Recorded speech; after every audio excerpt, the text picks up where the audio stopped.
लातूरमधील राष्ट्रीय महामार्ग अंधारातच आहे। अपघातांच्या प्रमाणासह चोऱ्यांचं प्रमाणही वाढलंय।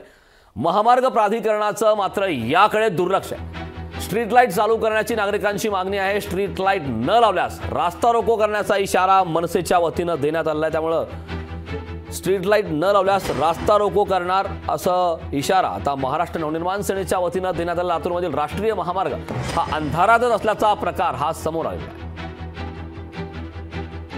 मनसेच्या वतीनं मात्र आता इशारा देण्यात आलेला आहे।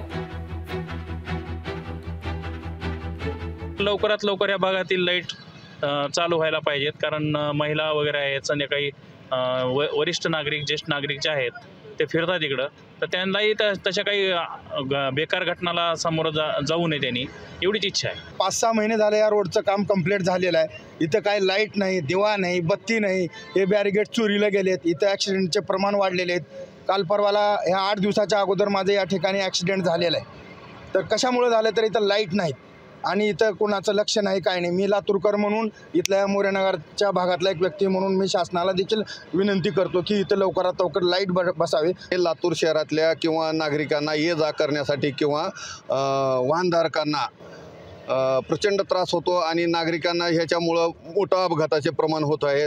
लोक अपंगत होत आहेत अपघातामुळे, आणि ही तात्काळ चालू करण्यात यावं। आणि जर या 4 ते 5 दिवसामध्ये जर लाईट जर नाही चालू झाले तर महाराष्ट्र नवनिर्माण सेनेच्या वतीनं या भागामध्ये रस्ता रोको केला जाईल। लोकशाही मराठी ऐका, पहा, जागरूक रहा।